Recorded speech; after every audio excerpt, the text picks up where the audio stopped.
Saudara-saudari terkasih di dalam Tuhan Yesus Kristus. Shalom, salam sejahtera dan berkah dalam. Kami, di Pendalaman Iman Katolik Online, menyadari di antara kita semua umat seiman dalam Tuhan Yesus Kristus. Banyak yang tidak sempat ataupun kurang tertarik untuk membaca Alkitab, maka dari itu kami memberikan rangkuman intisari isi masing-masing kitab per kitab dari Alkitab sesuai judul yang tertera di bawah ini. Maka diharapkan kita dapat memahami isi dalam masing-masing kitab tersebut. Selamat menyimak.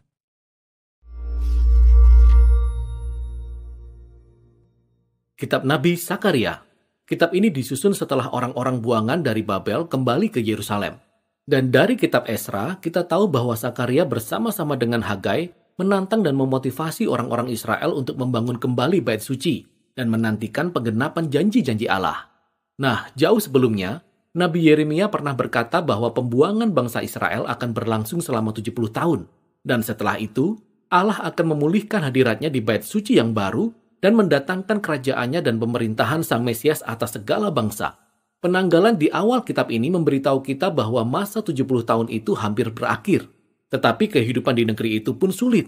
Dan sepertinya tidak ada satupun dari janji-janji Allah yang akan menjadi kenyataan. Mengapa demikian? Kitab Sakaria memberikan penjelasannya. Kitab ini memiliki susunan yang cukup jelas. Ada bagian pendahuluan yang menentukan suasana di balik sekumpulan besar penglihatan-penglihatan Sakaria yang diakhiri pada pasal 7 dan 8. Dan bagian ini kemudian diikuti oleh dua kumpulan besar berisi puisi dan nubuatan. Mari kita pelajari lebih dalam dan lihat cara kerja kitab ini. Kitab ini diawali dengan tantangan Sakaria kepada angkatannya untuk kembali kepada Allah dan tidak hidup seperti nenek moyang mereka yang memberontak dan tidak mau mendengarkan nabi-nabi sebelumnya. Itu sebabnya mereka berakhir dalam pembuangan. Tetapi orang-orang buangan yang telah kembali ini menanggapi Sakaria secara positif. Mereka bertobat dan merendahkan diri di hadapan Allah. Kelihatannya sih begitu. Bagian besar berikutnya merupakan kumpulan dari 8 penglihatan yang dialami oleh Sakaria pada malam hari. Dan sebagai peringatan, penglihatan-penglihatan ini dipenuhi dengan berbagai gambaran yang sangat aneh. Sama seperti mimpi-mimpi kita. Gambaran tentang Allah yang berbicara kepada manusia melalui mimpi-mimpi yang melambangkan sesuatu sudah ada sejak dulu kala. Yaitu sejak kitab Kejadian, mimpi Yakub, Yusuf, dan Firaun. Mimpi-mimpi seperti ini tidak saja bermakna bagi peristiwa-peristiwa pada saat itu, tetapi juga bisa menjadi jendela ke masa depan. Jadi saat itu Sakaria mendapatkan penglihatan-penglihatan dan ia menyusun kisahnya dalam susunan simetris yang sangat keren ini. Penglihatan pertama dan terakhir masing-masing tentang 4 penunggang kuda. Mereka seperti penjaga yang berkeliling dunia bagi Allah dan seperti Allah yang mengawasi bangsa-bangsa dengan penuh perhatian. Mereka melaporkan bahwa bumi dalam keadaan tenang dan aman. Dan di zaman Sakaria, penglihatan ini menunjukkan bagaimana Allah membangkitkan kerajaan Persia untuk menaklukkan Babel dan membawa kedamaian. Jadi pertanyaannya sekarang adalah, masa 70 tahun pembuangan Israel itu hampir berakhir. Apakah sekarang tiba waktunya untuk kerajaan Mesias di Yerusalem? Dan Allah menjawab dengan berkata bahwa ia pasti memenuhi janji-janjinya, tetapi ia tidak memberitahu kapan waktunya. Penglihatan kedua dipasangkan dengan penglihatan ketujuh, karena keduanya merupakan gambaran dari dosa masa lalu bangsa Israel yang mengakibatkan pembuangan. Penglihatan kedua berupa tanduk-tanduk yang melambangkan bangsa Asyur dan Babel, yang menyerang dan mencerai-beraikan bangsa Israel. Tetapi kemudian tanduk-tanduk atau kerajaan ini akan dicerai-beraikan oleh sekelompok tukang besi, yang merupakan gambaran dari kerajaan Persia. Penglihatan ketujuh berupa seorang perempuan yang duduk di dalam gantang, yang melambangkan pemberontakan bangsa Israel terhadap perjanjian dengan Allah selama berabad-abad. Tapi kemudian perempuan ini dibawa ke Babel oleh perempuan lain yang terbang mengangkut gantang itu dengan sayap burung ranggung. Wah, aneh sekali. Penglihatan ketiga dipasangkan dengan penglihatan keenam, karena keduanya berisikan tentang pembangunan kembali Yerusalem baru. Jadi ada seorang pria yang sedang mengukur kota. Ia merupakan gambaran akan janji Allah bahwa Yerusalem akan dibangun kembali menjadi menara api bagi bangsa-bangsa yang akan bersatu dengan umat Allah dalam penyembahan. Dan kemudian penglihatan keenam adalah berupa gulungan kitab yang terbang di sekitar Yerusalem baru untuk menghukum para pencuri dan pembohong. Penglihatan ini melambangkan Yerusalem baru sebagai tempat yang disucikan dari dosa oleh kitab suci. Penglihatan keempat dan kelima yang ada di bagian tengah dari kumpulan penglihatan ini berisikan tentang dua pemimpin utama di antara orang-orang buangan yang telah kembali, Imam Besar Yosua dan Zerubabel yang merupakan keturunan Raja Daud.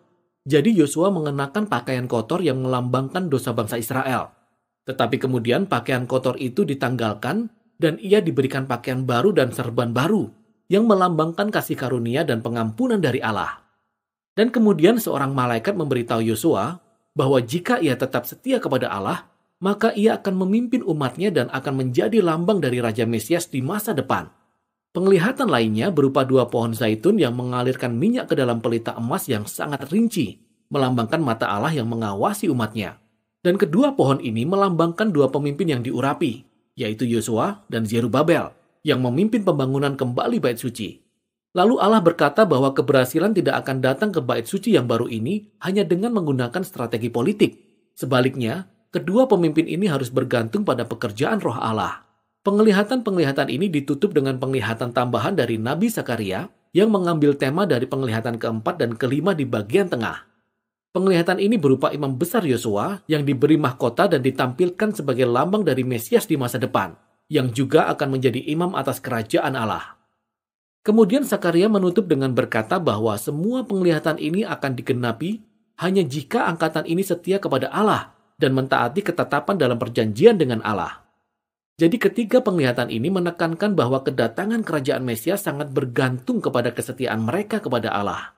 Ini membawa kita kepada bagian akhir dari penglihatan-penglihatan tersebut, yang merupakan satu tantangan lainnya dari Sakaria. Sekelompok orang Israel yang selama 70 tahun telah berduka karena kehancuran bait suci, mereka bertanya kepada Sakaria, apakah sudah waktunya kami berhenti berduka? Maksudnya, apakah kerajaan Allah akan segera datang? Jadi Sakaria mengingatkan mereka kembali bahwa nenek moyang mereka telah menolak panggilan Allah yang disampaikan melalui para nabi, yang berakibat pada pembuangan.